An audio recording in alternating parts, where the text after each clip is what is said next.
Okay, sir. Okay. So I'll start now. Just 1 minute. Okay, there.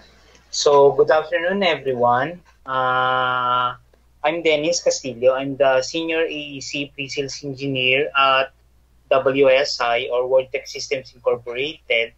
So yesterday po, yung first session natin for the presentation of all of the products including the AEC collection. So yesterday, yung isa namin technical, si Jason Miguel Branal, has discussed to you about 3ds Max and Autodesk rendering. Today, I'll be discussing more about Autodesk Insight and the Autodesk Drive. Okay? So if you have any questions po, type it in lang po dun sa question box, and later on, pag may time pa tayo, I'll try to answer all of them. Okay, so kasi alam ko 1 hour lang tayo, baka iba sa hindi pa nagla-lunch. So I'll try to make it fast, and kahit na fast, ma-understand nyo rin. Okay? So WSI, just a background, is yung oldest IT distributor sa Philippines. So 30 years na kami sa business, and we're located in Makati, and we also have offices in Cebu and in Davao. So if you have inquiries at may office kayo doon, you could contact our local office there. And also, these are the products that we carry, hardware and software, like for software, Autodesk, Microsoft, Veritas, and for hardware, HP products, and mga 3D printers. We also carry 3D printers. Okay? So, I would like to start my presentation by showing you this, the cost of underperforming buildings. So, worldwide, according sa study kasi, pag ginagawa yung mga buildings ngayon, okay, yung current mga building, mga 40% nun, 40% of energy consumption from the building, nag-i-emit sila ng mga greenhouse gas emission. So, one-third nun is greenhouse gas emission coming from the energy, and 30% nito are wasted because of this. And because of that, nagkakaroon ng loss sa business ng mga around 60 billion na loss of business. Okay, that's a lot considering na ito in dollars pa siya pinapakita. Okay? So, ang effect nito kasi, like today, currently, worldwide, nakaka-experience tayo ng tinatawag na global warming. Okay? And yung nagiging reason ng global warming is yung mga tinatawag na greenhouse gas emission coming from different sectors, particularly yung mga buildings. Okay? One of them, hindi naman particularly, one of them is yung mga building, yung mga factories, yan ang nagiging cause ng global warming. Okay? And according to the CEO of Autodesk, so addressing yung climate change while meeting the needs of growing population is the greatest challenge that Autodesk has ever faced. So ito yung isa sa mga problem na gusto nilang i-resolve ng mga client, ng mga users ng Autodesk product by using their different products para ma-resolve yung how to lessen yung mga greenhouse gas emission. Okay? So, I don't know kung familiar kayo dito sa 2030 challenge. Nagkaroon kasi ng yung tinatawag na 2030 challenge. Okay? Yung 2030 challenge na to was initiated by Mr. Edward Masria. He's an American architect and a member of AIA or Architect Institute of America, and yung initiative niya na to was supported by that organization. And with this 2030 challenge, ang initiative na to is parang sinasabi niya dapat lahat ng mga ito sa US pa lang, sa US nila ginagawa, ini-start nila sa US, na lahat ng buildings, mga developments, yung mga major renovation is maging carbon neutral na by 2030. Ibig sabihin, zero na ang carbon emission ng lahat ng mga buildings. Okay, and based on this, dapat may target sila na per year dapat nalilesen na yung tinatawag na greenhouse gas emission o yung mga ma-reduce yung mga fossil fuel. So, sinasabi nga nila, ang tinatarget nila is by 2020, which is this year, dapat 80% na lahat ng mga bagong buildings, developments, yung mga major renovation, 80% carbon neutral na. By 2025, 90% na, and by 2030 nga, dapat 100% na carbon neutral na lahat ng ginagawang building. Okay?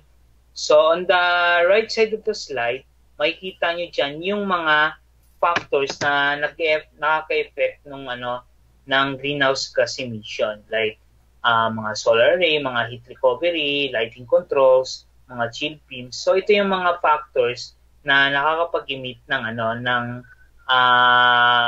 greenhouse gas emission sa environment natin, which causes the climate change natin ngayon. Okay.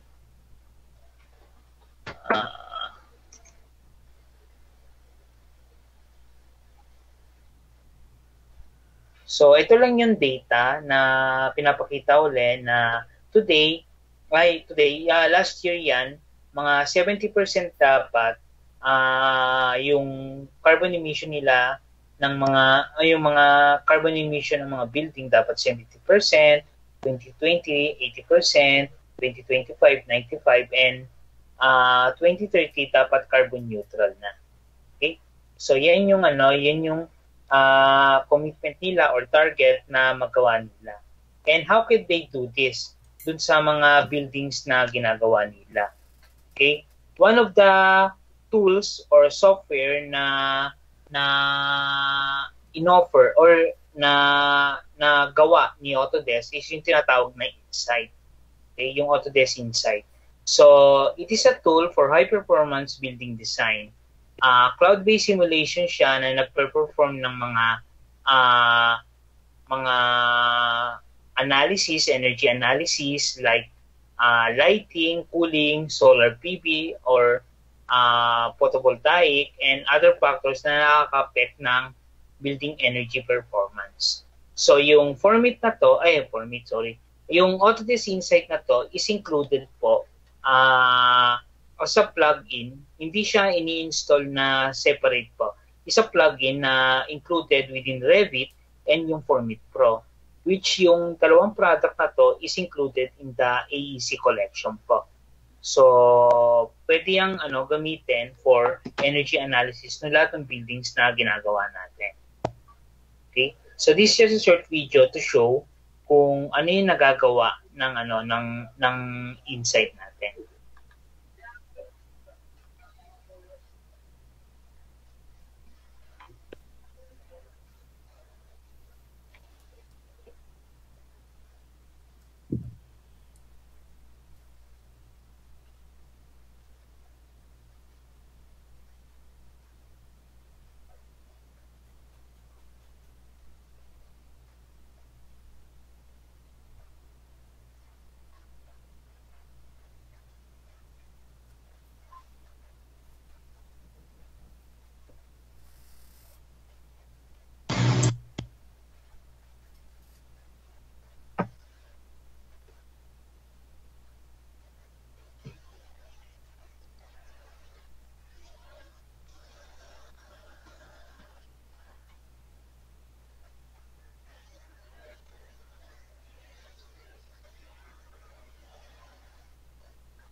Okay, sorry kung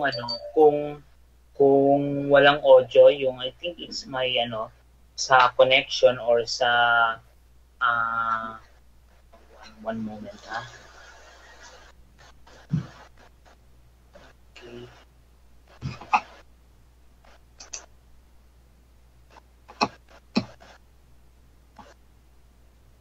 Okay.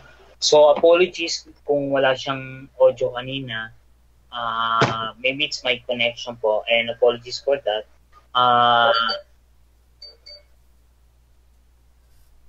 Okay. So ito yung insight mismo. So yung insight is more on ginagawa niya is for better building performance. So you could discover yung outcome ng mga energy factor na nakaka-affect sa building natin by specifying yung mga categories kung ano ba yung nandun sa particular building na ginawa natin. Like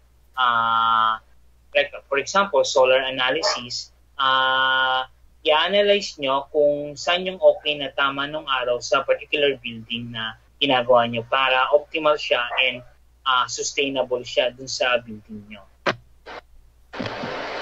Okay, may real-time feedback din. So you could visualize and interact with key performance indicators, factors, and ranges para maka-help sa inyo to make better decisions. So itong image na to, nagpapakita kung paano na yung mga factors na nakaka-affect dun sa mga buildings na ginagawa natin. Kung ano yung magiging effect niya, particularly dun sa mga component na included dun sa ginagawa nating project na building. Okay? And may BIM workflow integration siya. So, kung nasabi ko kanina,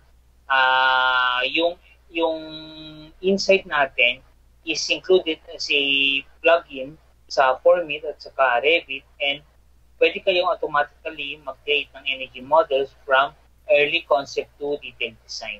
So, ganito yung nagiging itsura niya pag nagpo-Formit kayo. Makikita nyo siya na parang under siya sa add-ins dun sa Revit if you're using Revit now. And you could perform yung mga energy analysis by specifying mga different indicators and factors sa mga ginagawa nyo. Okay? So, sandali po.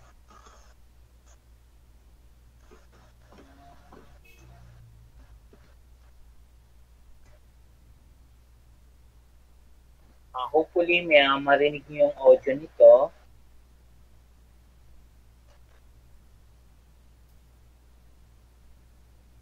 Okay, this is another sample kung paano ginagawa yung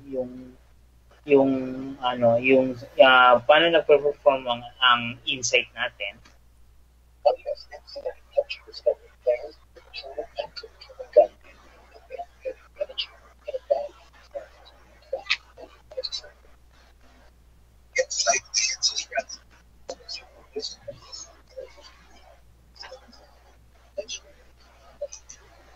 Ay, sorry. So, pause ko muna. So, may narinig ba kayo, sir, na audio, Jen? May audio ba? Mahina. Jen? Ha? Wala? Wala siyang audio? Mahina lang. Mahina? Meron mahina. Okay. So, sige, try ko na lang i-read siya.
Okay.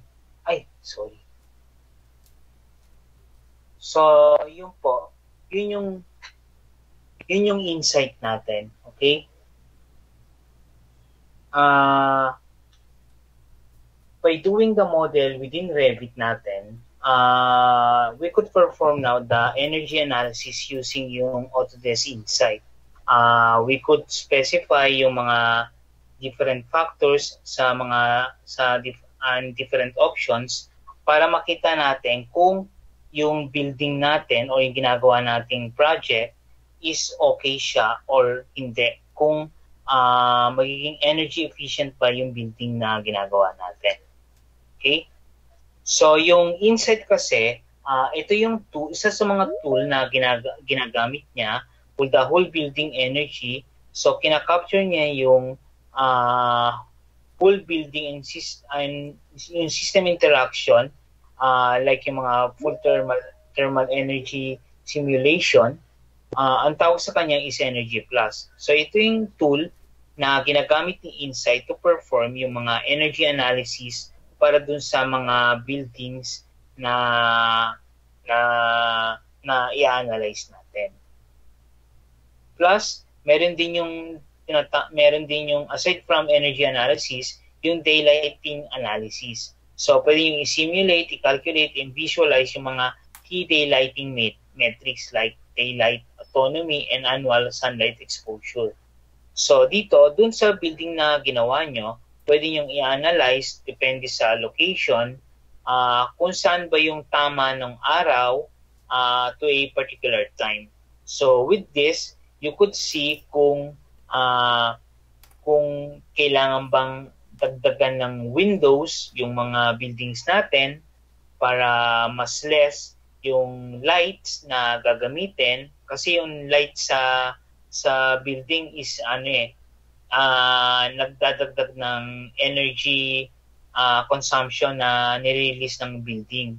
So, pwede nyo i-analyze dyan yung daylighting natin kung okay pa yung tama ng araw. Kasi there are some buildings or offices na alam ko or na mga ibang contractors na nakausap ko na may mga projects sila na very particular sila for yung tama nung araw dun sa building nila. That is for energy efficiency and maging okay yung building nila para mas less yung ilaw na ginagamit. So very useful to kung mag-analyze kayo ng daylight sa building or yung mga sun studies. Okay? Tapos may heating and cooling load analysis din. So dito, pwede nyong i-capture yung cooling and heating load within the building.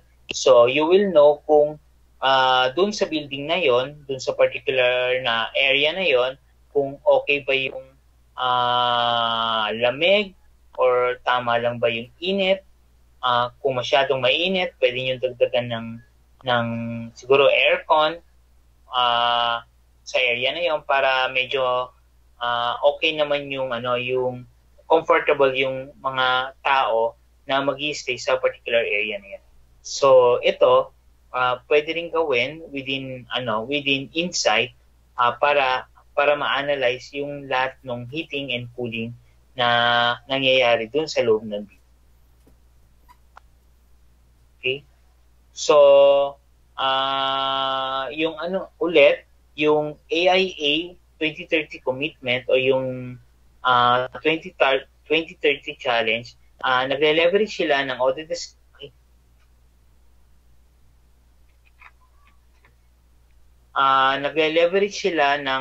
technology for plus learning resources for whole building energy. Okay? So anyone can quickly iterate to deliver against client goals for performance and climate change. Okay? So yung kasing 2030 challenge, yung nag-initiate nito, yung AIA nga, tinatrack kasi nila lahat ng mga projects na ginagawa, na nag-commit dito sa 2030 challenge.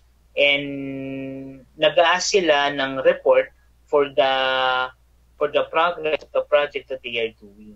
And yung report energy analysis na to, merong gine-generate yung ating insight para magpadala ng data dun sa AIA. So, ang tawag sa data na yan is yung Design Data Exchange or DDA. So, ang ginagawa nito is tinatrack na yung project kung yung progress niya, kung namimit niya ba yung talagang target na percentage na magiging carbon neutral na yung ginagawa nilang building. Okay? So, with Insight kasi, we have high-performance building design. So, we could work faster and better. We could win more work by providing kanils yung ma-reduce yung capital cost nila, ma-reduce din yung operating cost. Paano ma-reduce dyan? By lower energy and maintenance cost and greater comfort, value, and resilience. So, pag nare-reduce itong mga to, mas nagiging happy yung mga clients natin, yung owner ng project na ginagawa natin, and at the same time, magiging sustainable yung mga buildings natin or environment friendly lahat ng ginagawa natin building. Okay? So with Autodesk Insight, technology siya for better high-performance building design. So, it's an in-BIM building energy analysis tool na walang throwaway models. Ano ibig sabihin nito? Kasi marami kasing energy analysis software na nasa market. Pero yung mga energy analysis software na yon, ang ginagawa nila is hindi nila na-recognize yung model or CAD model na nagawa nyo na before. Okay? So hindi nila na-recognize yun. So with Insight, kung ano yung ginawa niyong model sa Revit, automatic, yun na yung pwede niyong gamitin for analysis. So, hindi nyo ito throw away yung nagawa niyo ng model. Okay? Fast and easy inclusive tools for energy performance that can be used by designer. So, hindi lang specialist. So, very easy tools lang siya na madaling maintindihan and madaling i-perform yung energy analysis. Okay? So, yun. Tapos na-compare yung cost and performance information across 1,000 of design options. So, pwede kayong mag-perform ng analysis kahit 1,000 design options pa yan na nagawa na.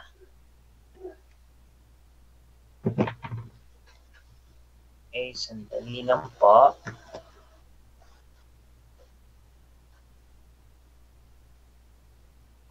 Okay. So this is one example of a project or a company na wherein committed sa 2030 challenge natin, yung HOK. So ang target ng HOK kasi yun nga, mag-net zero carbon design yung lahat ng portfolio nila. So committed sila dun sa 2030 challenge, and yung insight na nagamit nila within Revit, nag-perform siya or nagamit nila to meet yung target na percentage na carbon neutral na sila, and ahead pa sila sa schedule.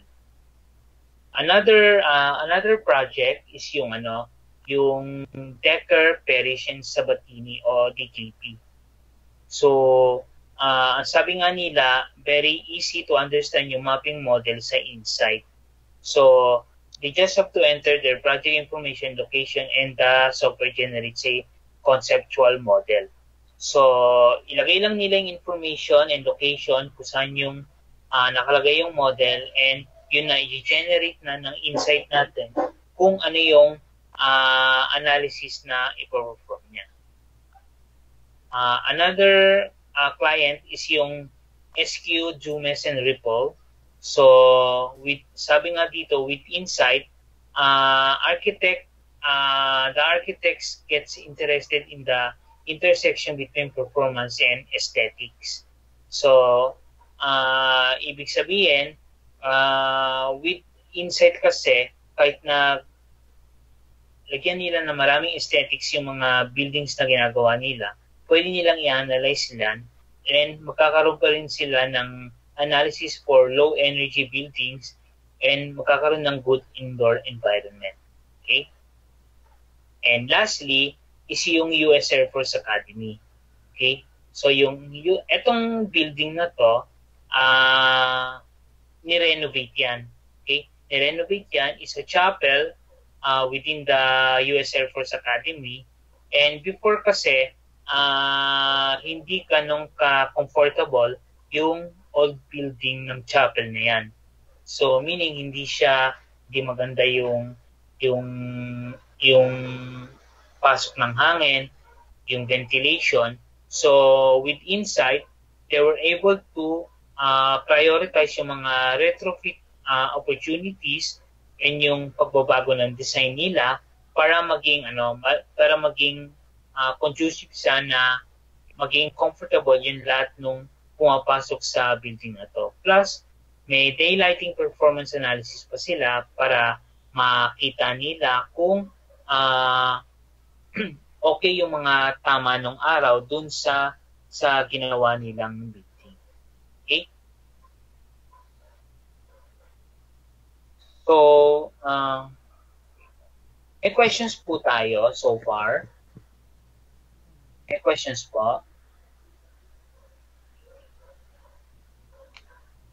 Okay, so may questions po tayo.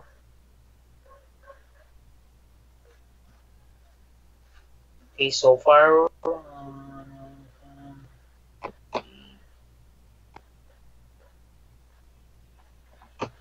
so just check lang po kung may mga questions po tayo.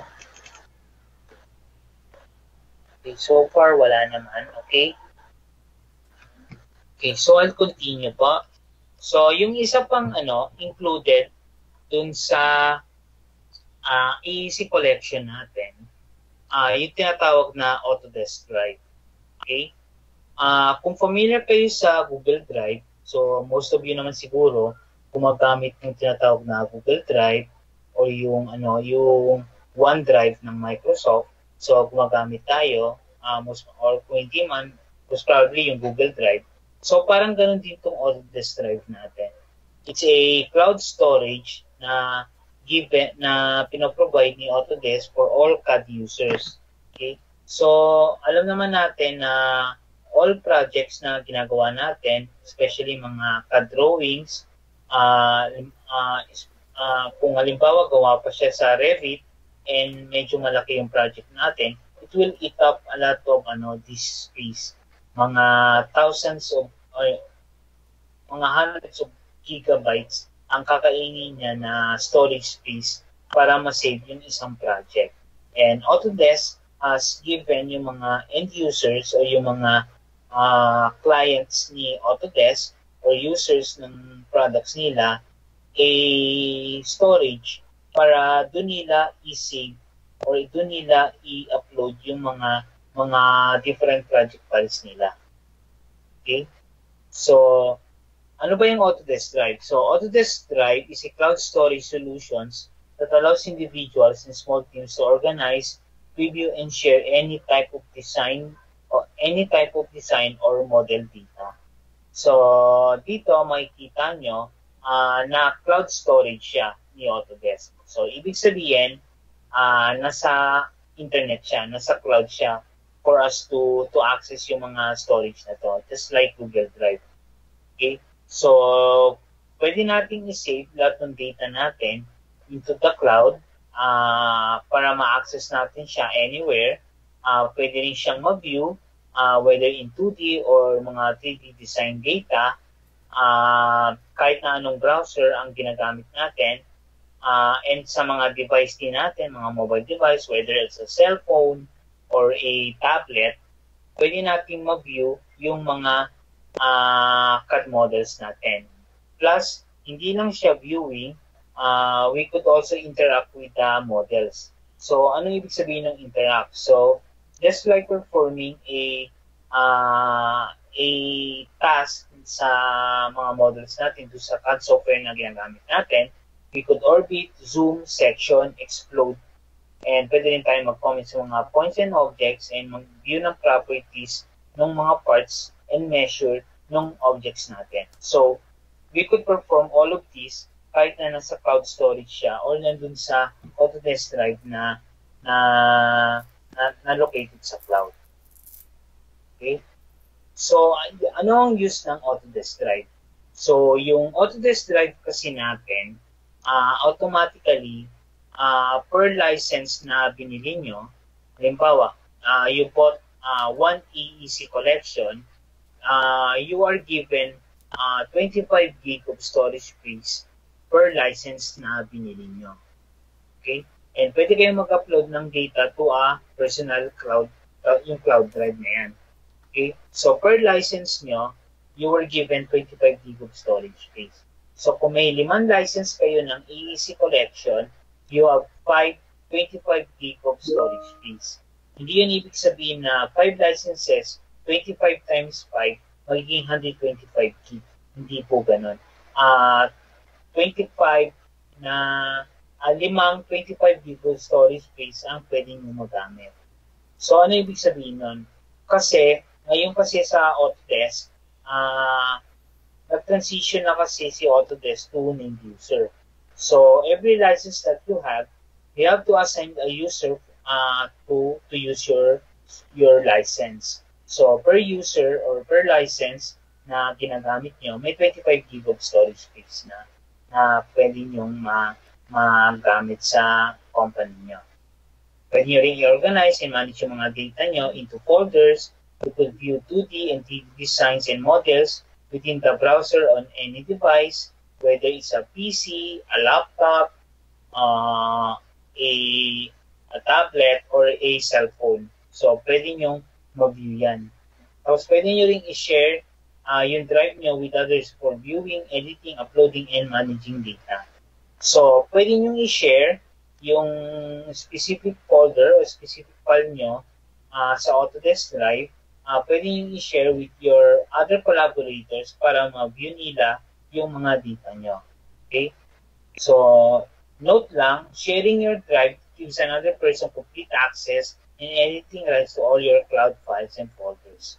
So, pwede nyo ma-access, ma-view, ma-edit ang data nyo with the drives which have been shared with you. And may isa pang tool na ito naman free lang to, yung tinatawag na desktop connector. So, once yung desktop connector is na-install, you could view and organize files stored in the drive from your desktop and desktop application. So, kung may desktop connector kayo, kahit nasa cloud, in-access nyo yung Autodesk Drive nyo, at may file kayo na nandun na sa local drive nyo, pwede nyo siyang i-view rin kahit nasa cloud kayo.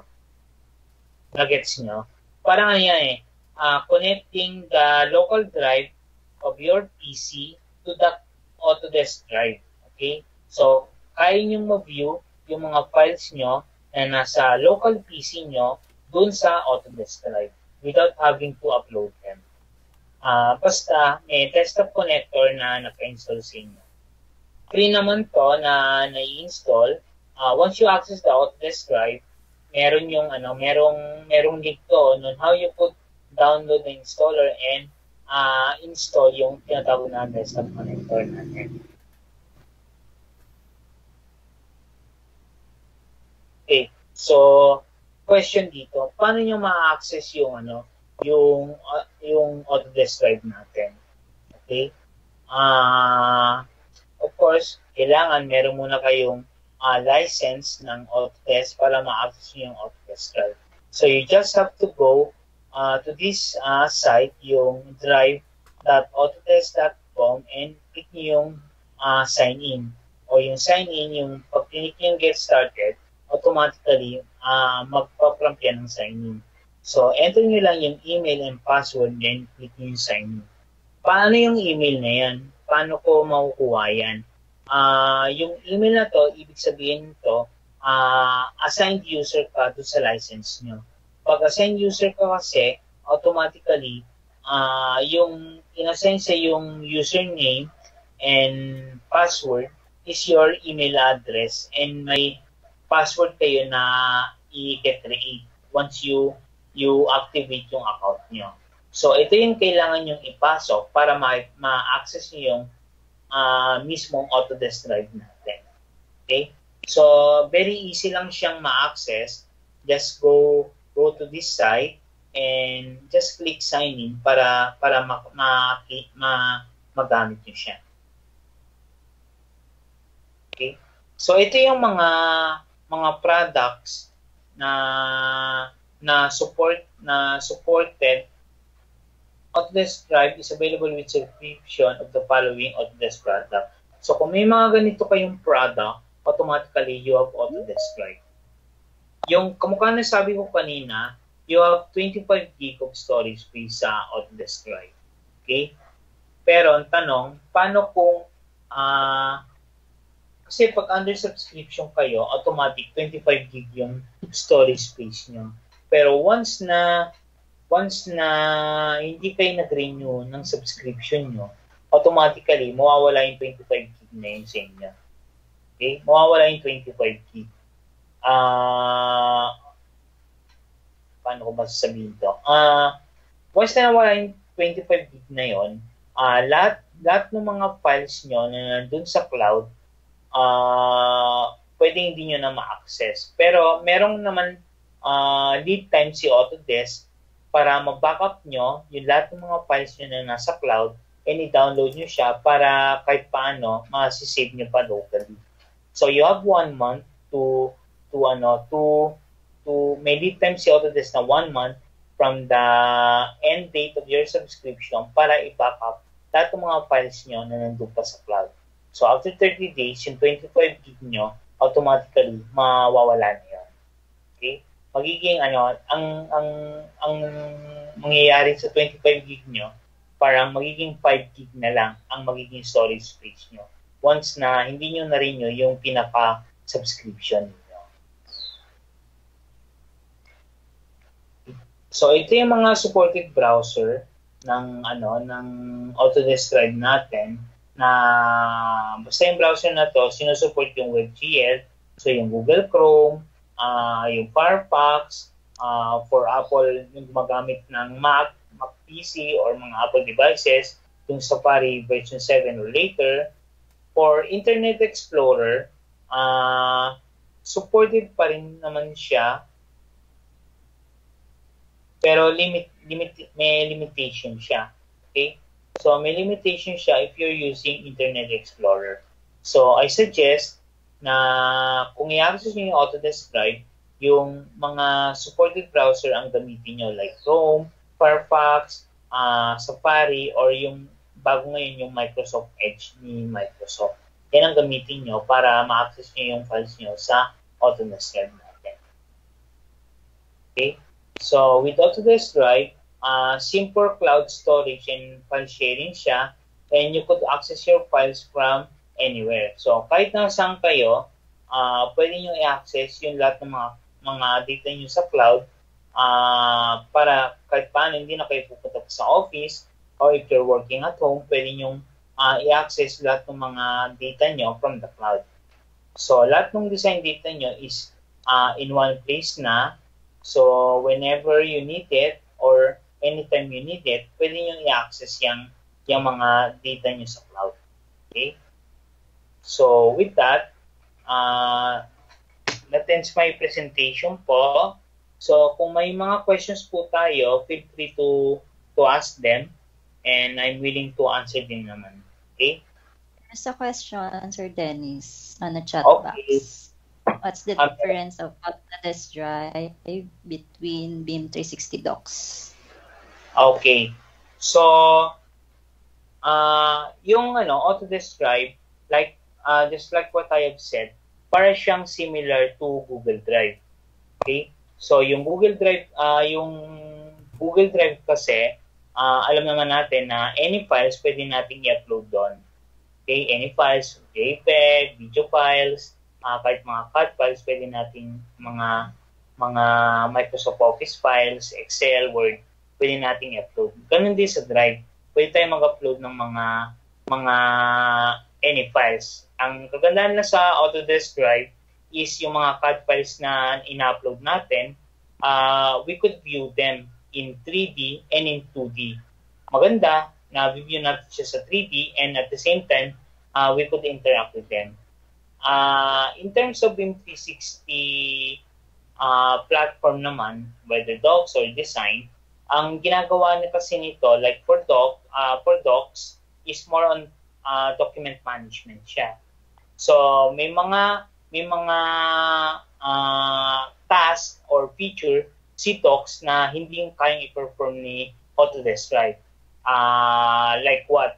One of them is yung pag-create ng mga issues, pag-markup ng mga drawings, pagko-compare ng mga drawings. Hindi kayang gawin yun ni Autodesk Drive. Si Autodesk Drive is more on storage lang ng mga data files natin or mga project files. Wherein sa docs is more on document management sa mga project data natin. Okay? Okay po, Ms. Jen? Thank you. Okay. Are there any questions pa? Guys.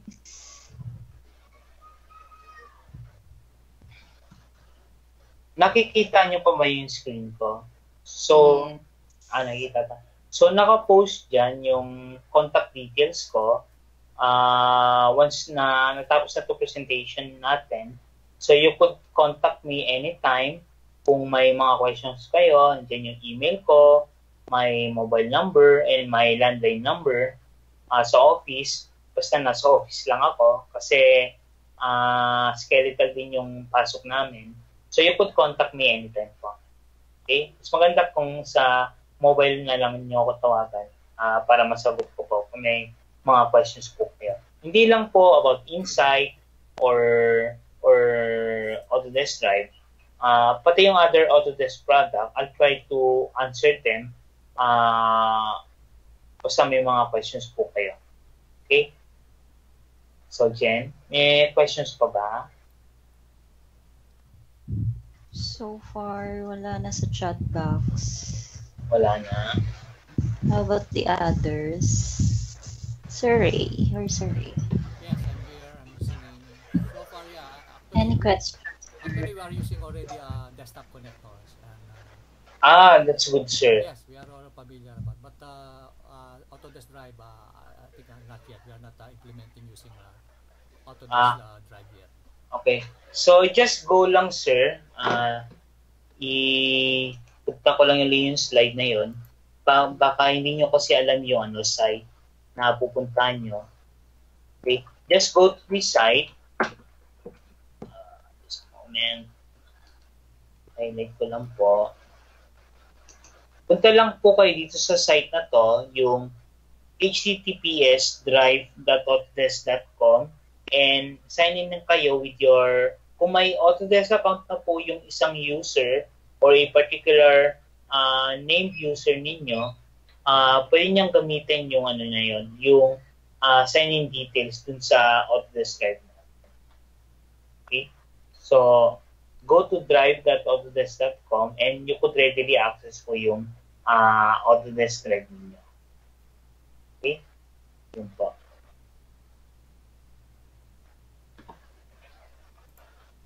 Any more question, guys? Meg? Angel? Johnson? You have any questions? regarding today's webinar.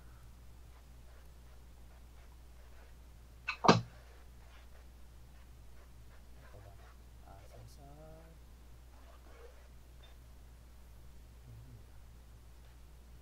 Okay, it seems everything's delivered very well. So there will be no more questions, and if there is, we know who we will contact. Okay, I'll just flash again lang, sir, yung contact details ko. Yeah, sure. Okay. Okay. So, pwede nyong siguro i-picturean na lang yan if you have other inquiries or clarifications regarding your products. You could contact me naman po anytime. Okay? On call naman po ako lagi. Yeah, sure. Thank you for that, Dennis. Yes, we will. Okay. If there is a issue related to this, then we will contact you. Okay. Sige po, sir. Thank you po. And I'll be glad to help you out if you have any issues or inquiries regarding the products you are using. Okay. So I think that's Okay, everything sir. for today. So thank you very much, Dennis. Okay. Thank you, Miss Jen. Okay. Okay. Thank you po, sir. Thank you all. Thank you, Thank you, Sir Wanzo. Dennis. Okay. Okay. Bye. Thank you. Thank you po and have a good day po. See you again tomorrow. Yes. Okay. Tomorrow po ulit. Yes. Okay.